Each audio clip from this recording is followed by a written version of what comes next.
And so eventually I got all the way up to 420 pounds and had a 66-inch waist. And, was actually at that point using my job in radio at radio station WBIG. How fitting is that? Big 100.3. I was using that to justify my size as well, saying, well, there's no way I can be on air without being big Chuck. So that meant going to the drive-thru multiple times a day. It was just eating 10,000 calories, and I was headed for an early grave. Are you ready to live the life you deserve? Do you want to feel vibrantly healthy and reach your optimal weight without dieting while being kind to animals and the planet? Then you're in the right place at the right time. Welcome to Plant-Based Eating for Health with your host, certified plant-based nutritionist, Kathleen Gage.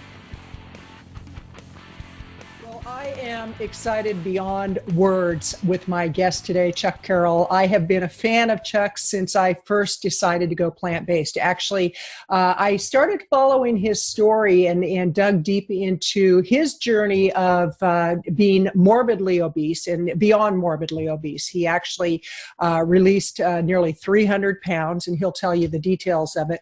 But as I was reading his story and I saw what happened in his life, it made me decide that maybe plant-based eating was a good idea. He actually is the host of a really amazing podcast show, The Exam Room, which is with the Physicians Committee, and I'm going to have him tell you about that.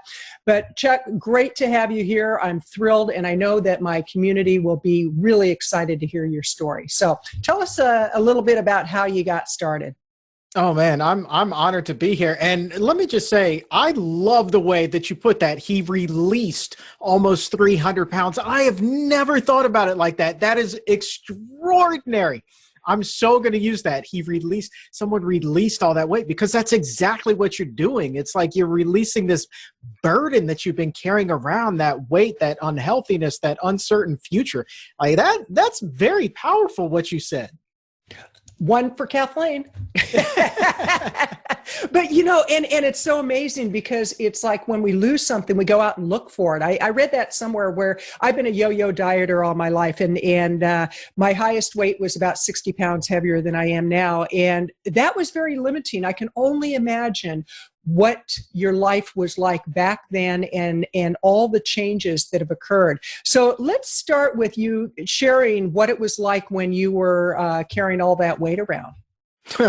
What was it like? Man, that was the chore of all chores. But at the same time, it was normal, because that's kind of all that I had ever known was being overweight. It started as a young kid and being raised by a single mother and spending a lot of time at my grandmother's house after school. And nobody really knew a whole heck of a lot of nutrition. So, my brother and I grew up eating fast food, or grandma would cook everything on the stove with, a couple of scoops of bacon grease. It really didn't matter what it was. I mean, she could be making macaroni and cheese or, putting on a pot of coffee. It didn't matter. She was going to put bacon grease on there. So that's really all that we knew, where vegetables were considered, a can of baked beans or creamed corn or something like that. So fresh fruits, fresh vegetables, just nowhere on our radar. And so as I got older and the weight just kept coming on, and I remember still being in elementary school, and this is the first time that I kind of woke up and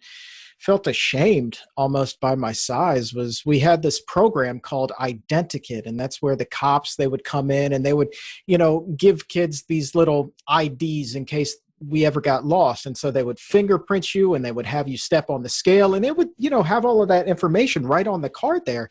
But I remember stepping on the scale in the third grade and being over 100 pounds already, and just being so embarrassed that I turned to the cop and I was like, I got to go on a diet, And so for a little third grader to say that, I think that really speaks volumes, but didn't know the first thing about dieting. So I just kept putting on the weight. And by the time I got to high school, I was on blood pressure medication. And, just as a sophomore, if you can imagine being put on blood pressure medication and the emotional toll that it took as you get heavier and heavier. It's like you want to date in high school, but you have zero confidence. So your options are really limited. So you kind of fall into this depression. And it just gets worse and worse. And all you do is this pain, then it starts setting in. And so like I, at that point, addicted to food, didn't realize it, but then I was just using food, as so many people do, also to mask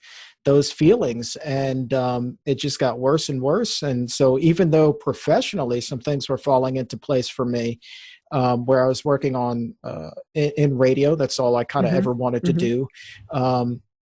You know, I was still putting on the weight. And so eventually I got all the way up to 420 pounds and had a 66-inch waist. And, you know, was actually at that point using my job in radio at radio station WBIG. You know, how fitting is that? Big 100.3. I was using that to justify my size as well, saying, well, there's no way I can be on air without being big Chuck. So that meant going to the drive-through multiple times a day. You know, it's just eating 10,000 calories, and I was headed for an early grave. Oh, yeah. Well, how old were you when you finally made a change? You were like 27 or 28? And 27. It was on my 27th birthday. Yeah. Yeah. Yeah. And how old are you now? Just kind of getting a point of reference. 37.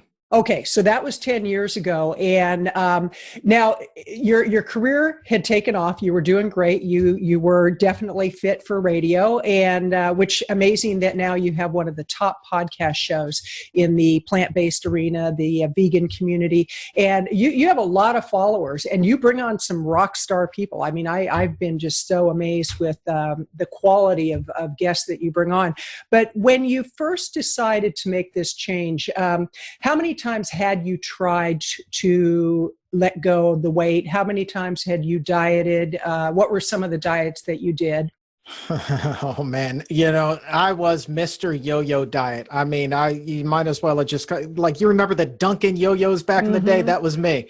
And I tried every diet known to man, all of these prepackaged programs where you would buy a bunch of meals and then you would get that gym membership to go with it, and it would go really well for a few weeks, maybe even a month, and you'd be feeling good, and then inevitably all the wheels would fall off, and then you'd be right back to ground zero because you would put the weight back on and then some. How often have you heard that? And I remember being at one diet in particular, working at Big 100.3, I was actually being paid to endorse something called the cookie diet. And how absurd is this? The cookie diet. You eat 2 cookies, one for breakfast, one for lunch, and you drink a whole bunch of water with them. And that's supposed to expand in your stomach and fill it up, you know, kind of like a sponge, and it just kind of sits there, right?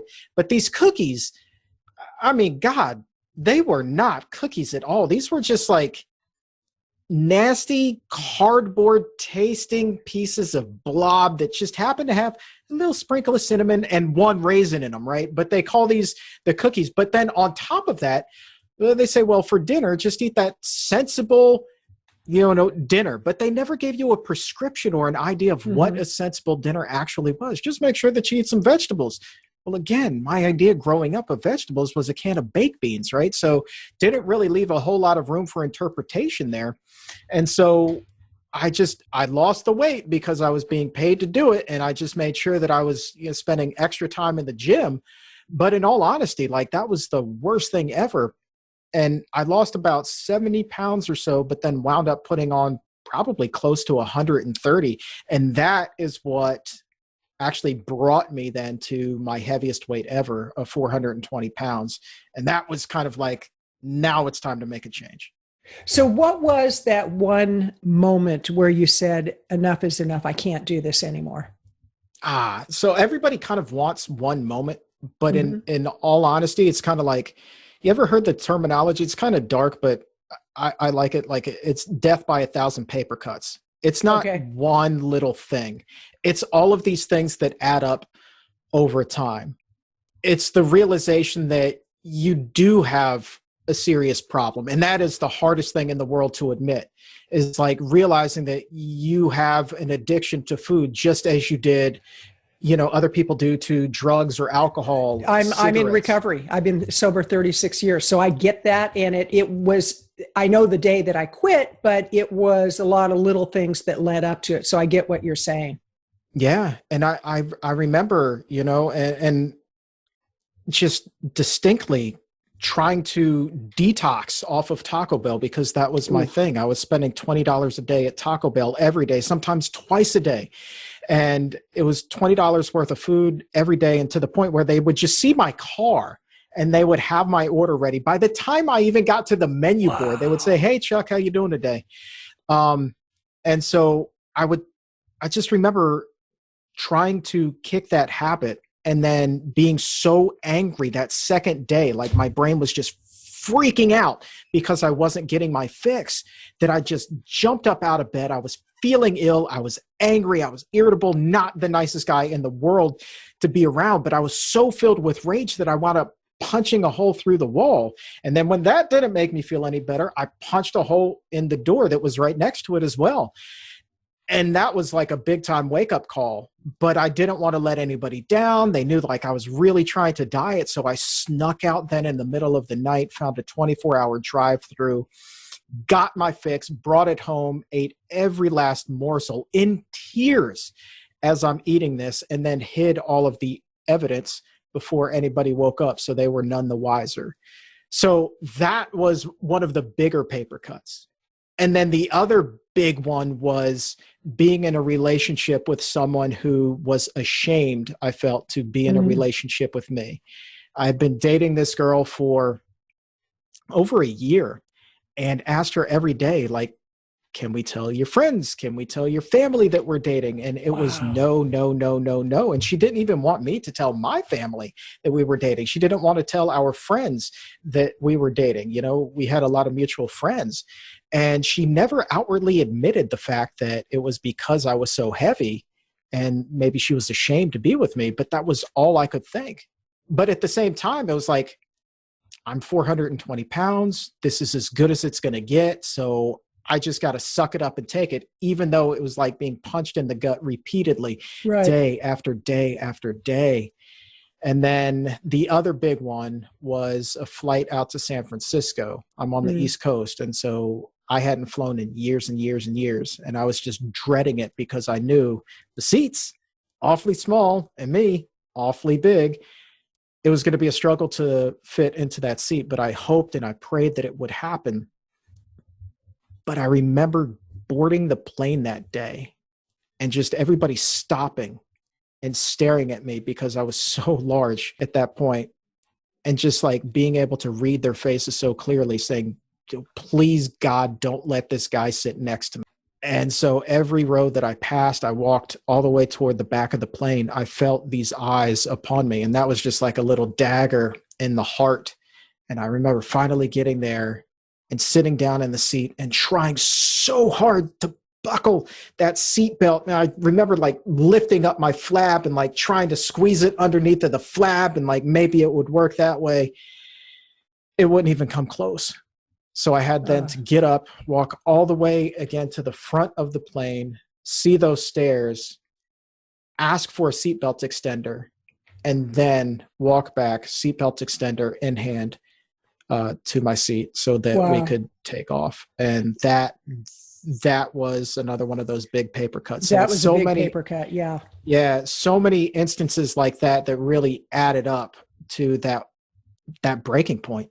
Well, you know, and I think that a lot of people don't really understand what the psychology is with being that heavy, and the shame that you go through, and just everything you just explained, which, you know, what a great place to have in a way hit a bottom, that now you're such an inspiration to people. And this is Kathleen Gage. We're on Plant-Based Eating for Health podcast show, talking with Chuck Carroll about his incredible life transformation. And Chuck, let's talk about what has changed since that time, because, you know, obviously a lot has changed. You are definitely one of the biggest influencers, no pun intended. You are a huge influencer in the industry, and it just is incredible the things you're doing today. I'd love to hear about what happened to that gal. Does she know what you went through and how you are doing what you're doing today? What about other people in your life? How did they support you or try to hold you back? What are some of the things that somebody who's listening to this right now or watching this, they're thinking, okay, today's the day, I've got to make the change. and yet they may not get the support that they think they want from family and friends. What can they expect? Well, I have no idea if the ex-girlfriend has kind of kept up with it. I know that she knows that I lost weight, but she has no idea how much of a profound impact that she has had on me. And so in some regards, I'm really grateful that happened because it brought me here. But at the same time, man, Yeah. But so if somebody is wanting to make the change, but they don't feel like they're getting the support that they need from their friends and their family, here's the thing. I don't care if it's your husband, your wife, your closest friend in the world, your mother, your father, your brother, your sister. It does not matter who it is. If they don't support you, you don't need that support. It's okay to still love them and to have them in your life. You don't need to excommunicate them by any stretch of the imagination. But you need to realize that what you have inside of you is all the support that you need. External support is fantastic. But at the end of the day, it's you who will be putting in the work. It's you who is making this change. And so it's up to you to dig down deep inside of yourself and pull out everything that you need to make this radical transformation. Because we all know, we have always known every single day of our life who it is that we are meant to be. Who is it that you want to be when you grow up? You know who that person is, and that person is already inside of you. And so you just need to pull them out. It's a lot easier said than done, but I guarantee you, I don't care how it is that you lose the weight or what transformation it is that you're making. You already have the tools within you, the power, the fortitude inside of yourself to make that change. And so you just need to believe in yourself. Just give me this Tony Robbins moment.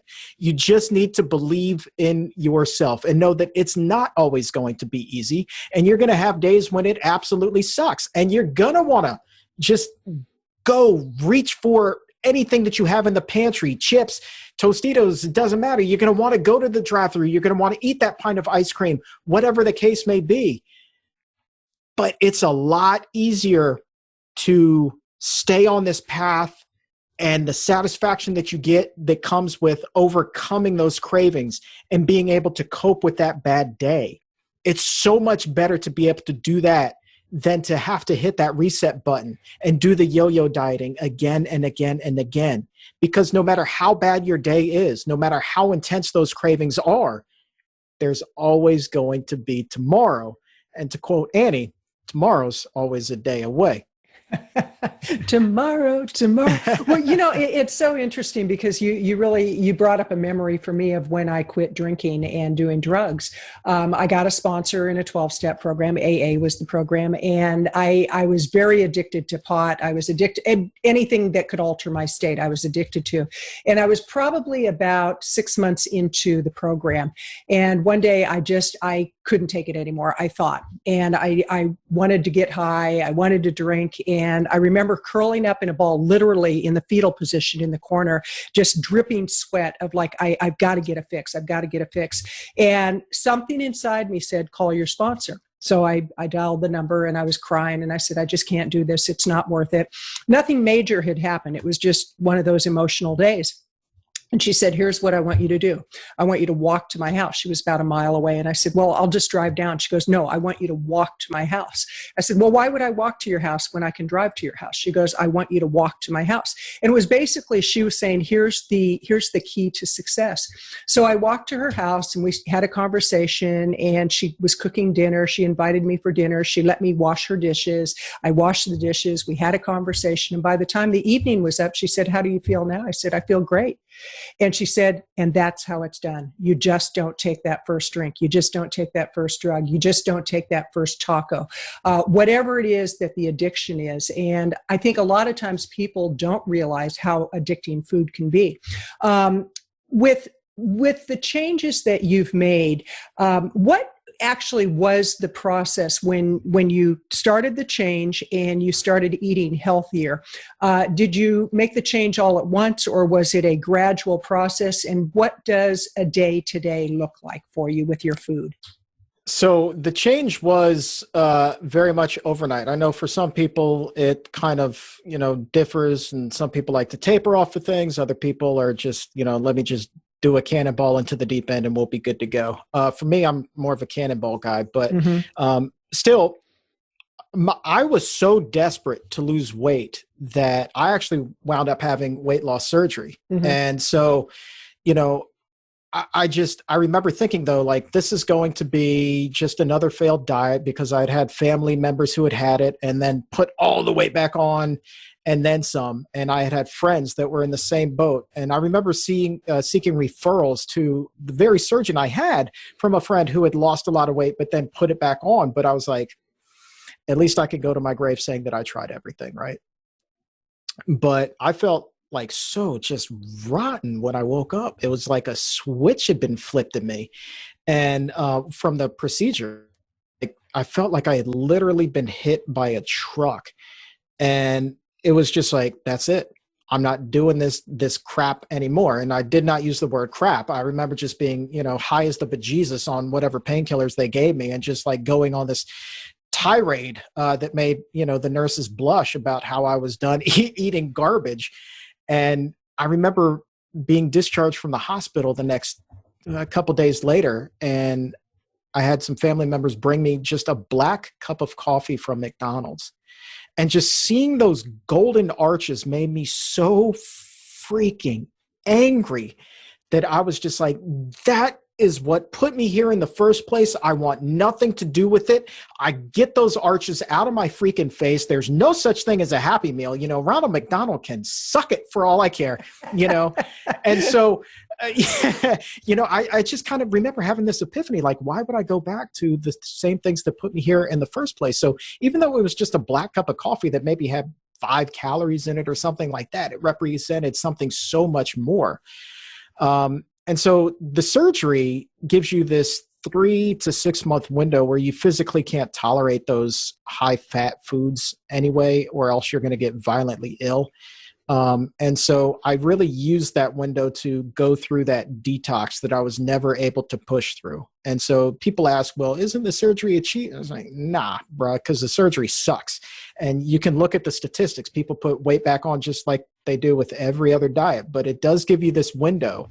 And it's so important that people listen to this. And I don't care how it is that you lost your weight. I really don't.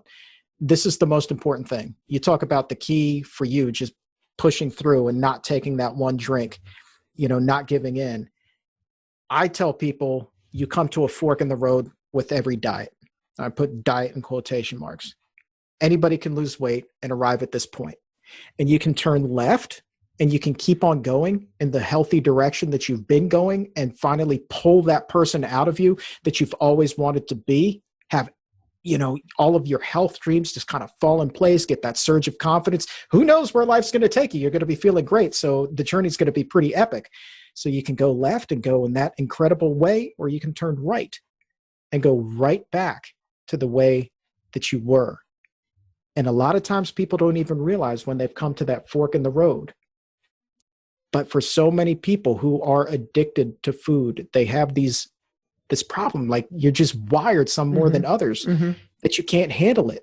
And so it sounds wild to think, well, yeah, I can't have one taco. I can't have one nacho. I can't have one burrito from Taco Bell. I can't, because it's I view it exactly the same as a smoker who thinks that they've had it licked after 10 years. Oh, I can have just one at a party. No, the next day they're in line at 7-Eleven buying a pack of cigarettes. I don't want that. I don't trust that about myself, that I would be able to handle that. And so I went left. And that's the thing. This is the critical point. You go left on that fork in the road. And as you go down that road, you just start learning more and more and more about what health truly is. And eventually I reached an exit for a plant-based diet. And that's when things really took off. And just kick things into a whole other level that has just been the most rewarding experience in my life. When did you start a plant-based diet, and how did you discover a plant-based diet? I was, so one of the cool things that happened after I lost weight was it was a surge of confidence, right? So I had this media background already, but it was like, I'm such a sports nut. I've always wanted to cover sports. So I started my own sports media company. I got credentialed. I started covering the NFL, and I started to make some contacts. And through that, I started working for CBS. And one of the things I was doing was writing a column that went out to a bunch of their websites. And I was doing, this is about 5 years into my journey, right? So I was doing an interview with a professional wrestler by the name of Austin Aries, who had just released a book called My Plant-Powered Journey Through Bingo Halls to the Big Time, about how he climbed up to the top ropes of WWE. And he's from Wisconsin, and he was vegan. This is a dude that's from Wisconsin, no meat, no dairy, all plants. And he's like, Chuck, you've lost a lot of weight. You could do so much better. Here's what I want you to do. I want for you to watch this documentary. It's called Forks Over Knives. I was like, okay. Watched it that very night. Went to my wife. I said, hey, honey, I'm going vegan. And man, Julie was like, what? You are already the healthiest eater I know. What are you doing? Blah, blah, blah, blah, blah, blah, blah, blah, blah. I was like, pump the brakes. Watch this with me. She did. Hasn't touched anything, animal product wise since then. So she got on board too. We both kind of saw the light that same day, and it has just been a fantastic journey. And so the cool thing is now it's gone from being just a weight loss journey to fighting back against the cancer and the Alzheimer's and all kinds of, and heart disease, all of which just run rampant in my family and have claimed so many of my family members. And I feel so great that not only is my weight off, and it's going to stay off now, I'm very confident about that for the first time, but my risk of all those other things is so much less now. It's amazing. I'm so glad you brought that up, because I actually interviewed a good friend of mine, Brian Rogers, who he released 140 pounds, and he's a pit master, certified pit master. And that was the one thing he didn't want to give up was barbecue. And so he actually created a plant-based barbecue sauce and rub. And he's been about a year with the business. They've made over $1 million. All proceeds go to children's obesity programs. He's so committed to it because he was obese as a child. So it's amazing how, our life unfolds. But you slipped something in there, Chuck, that I was wondering if we were going to talk about it. Your wife, Julie. Tell us how you met Julie. What changed for her when she went plant-based? Let's talk about that. So Julie, you just slip that in. It's like, oh yeah, my wife. It's like, well, where did she come from? So Julie is someone who I had a crush on for years. The media world, it's kind of a small circle, and she had been on TV here, doing traffic in the DC area for as long as I had been working in media, and always thought she was cute. But like when I was overweight, even though some of my best friends were spending time hanging out with her, like. I was just like, I can't meet her. Like there's just no way she would have any interest in me. And so then lo and behold, flash forward a few years, I've lost all this weight. I'm working for CBS. And by this point, I had actually transitioned a lot out of sports and was working as a regular reporter covering news. And Julie was doing the traffic in the afternoons on the station. So one day I just kind of hit the talk back button in the studio. And I said, hey, Julie, it's Chuck. Just wanted to let you know that I'm a fan. And the rest is history. Okay. So and how long have you been married? It'll be 5 years this October. Been together 8 years in total. So it's been really kind of just extraordinary how I wound up with Julie, the woman who I had such this crush on for so many years, and she's just my biggest supporter, my biggest cheerleader. She is just amazing. And for her, there's a lot of health reasons that go along with it, but she's also such a softie for animals too. Nice. She loves hearing about all the success stories from the sanctuaries and things like that. So that's really her motivation. So we've got all aspects of the vegan arena covered in this house for sure. That's awesome. So let's talk about what a weekend would be like for the two of you. Do you are there any kind of activities that you enjoy, like hiking or biking or anything like that, or do you work around the house? What's a weekend like for you and Julie? Well, sadly, we do work around the house, but chores are never fun. You just got to do the vacuuming, right? But as far as what we do to get out, we have a beagle. We don't have children of our own, but we have a little Rudy. So, he loves to walk and sniff and will go for hours and hours and hours. And so one of the things that we'd like to do is just go on these long walks with him until his heart's content, and soak up the sun and just talk and enjoy the conversation. There's no, marathons for us or anything like that. We just, really kind of keep it simple. And I think that that's also another big key for so many people is they think, well, I could never lose weight because I'm not a gym rat. I can't stand the gym. Well, guess what? I can't stand it either. And when I finally lost weight for good, I never once went to the gym. I just walked. And so that's another, myth that I like to talk to people about is like, you don't need to follow somebody else's formula that includes a gym membership to lose the weight, man.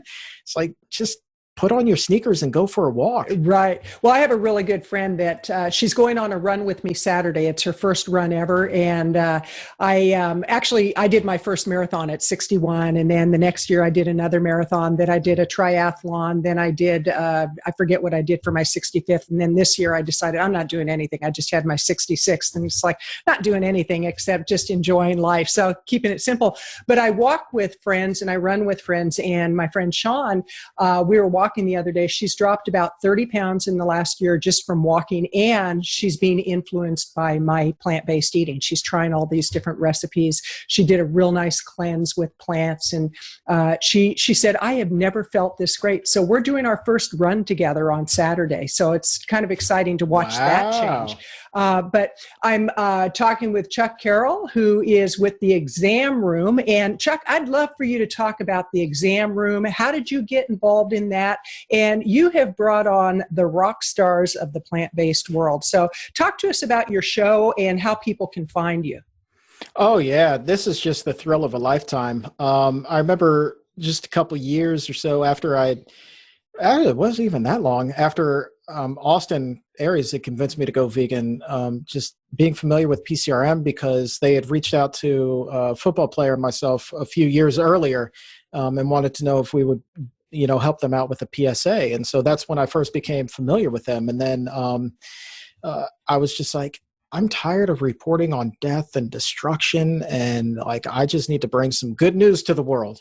And so I, just kind of pitched them the idea of doing this show, and took about 3 meetings in 3 months. And then we were off and running.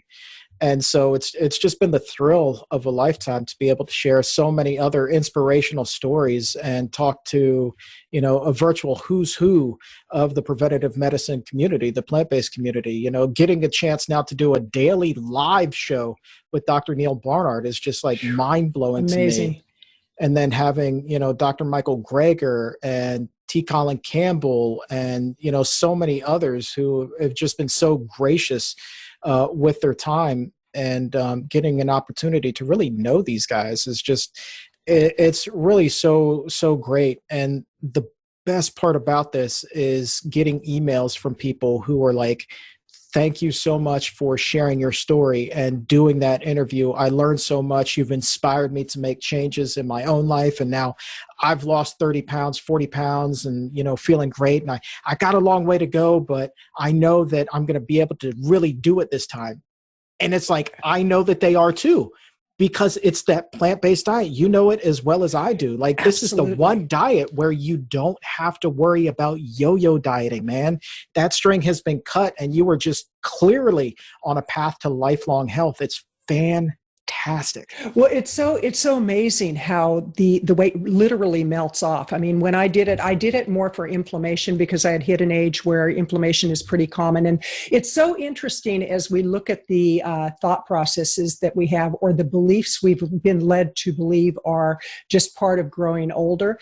And once I realized what plant-based eating could do for my inflammation, and the weight started dropping off, and then I got more energy, my running recovery was much faster, just amazing stuff. And one thing that I it took a while before I realized it. I didn't have headaches anymore, my daily headaches. I actually had more consistent energy. I didn't go through mood swings.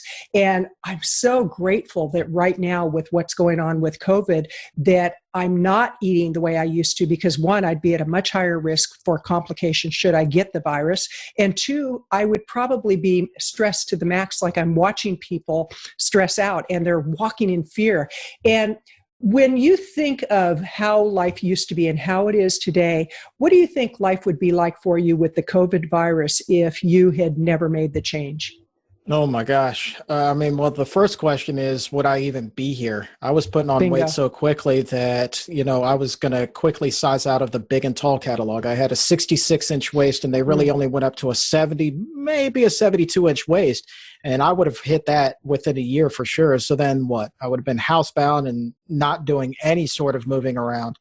So 10 years, I think I would have done some pretty bad damage to myself. So no guarantee, but I would definitely be sweating bullets if I was here, worried about catching this thing, and knowing what I do about all of these studies linking these underlying conditions to the risk of COVID and how all of them tie back to obesity. It's really just kind of eye-opening. So I would be, in all honesty, I'm not trying to be a fearmonger, but I would just be terrified of the position that I would be in, absolutely terrified. But it also makes me so grateful today to be in the position that I am, to be able to share that story and that information with others who may find themselves in that position and help them change so that they don't have to live in fear.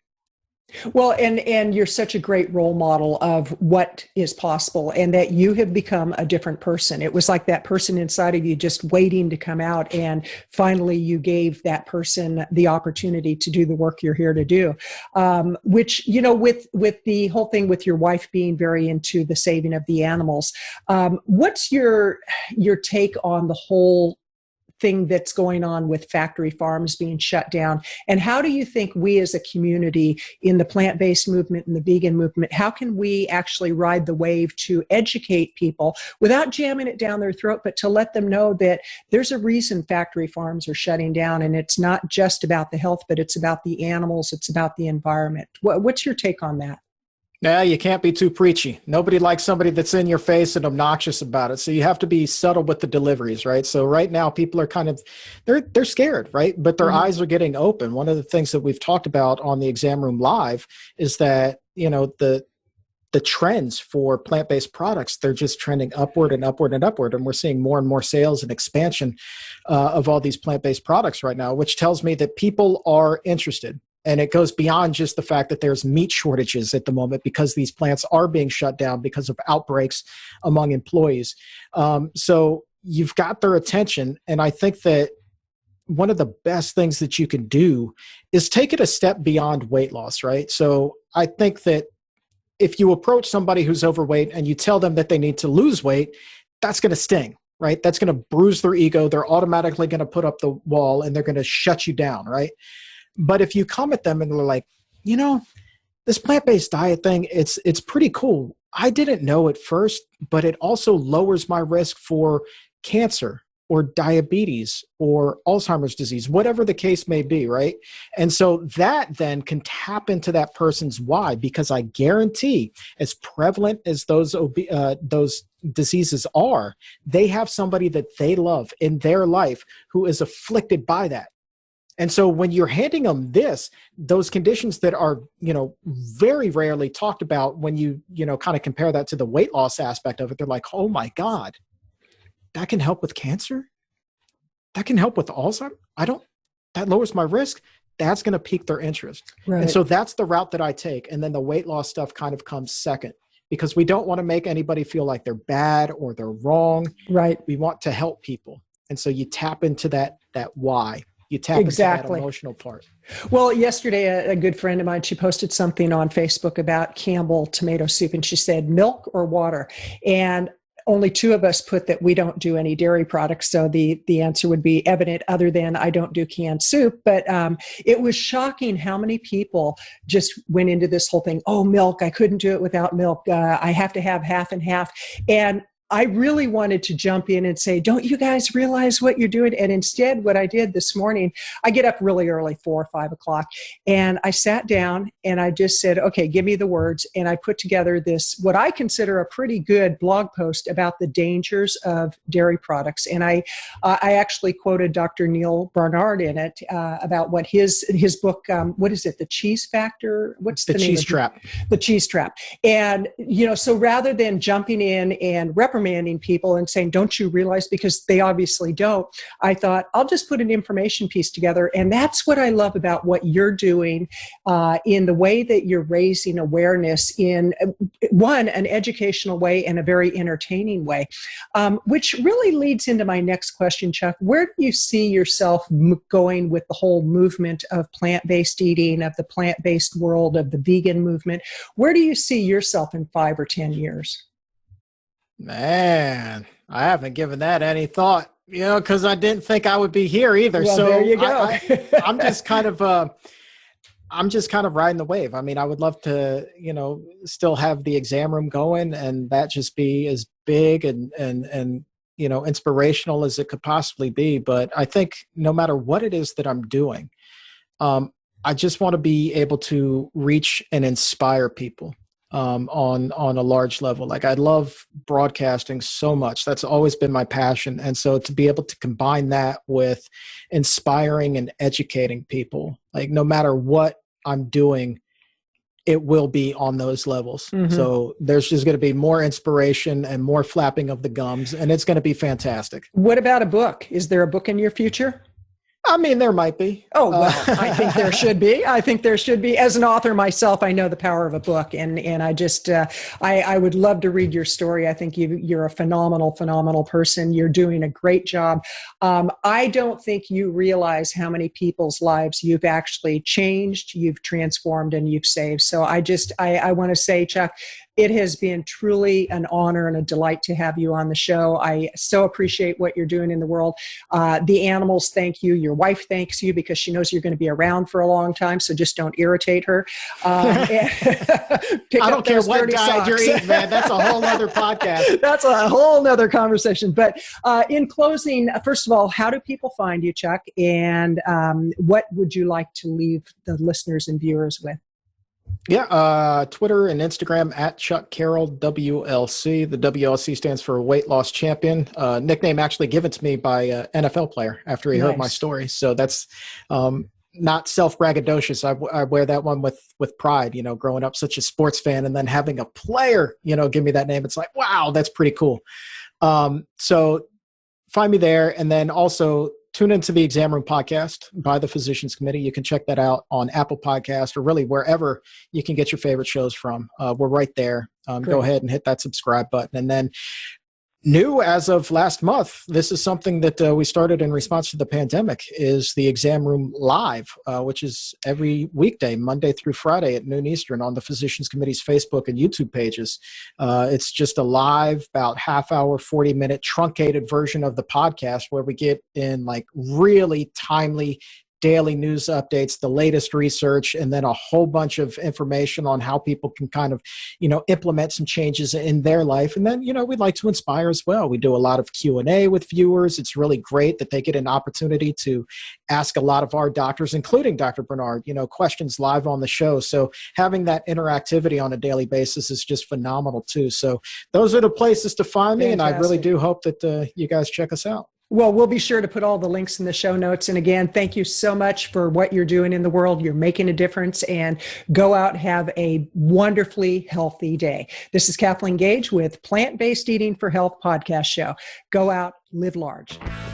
Thank you for your commitment to an ethical life through plant-based food choices. The kind of choices that are kind to your body, the environment, and most of all, animals.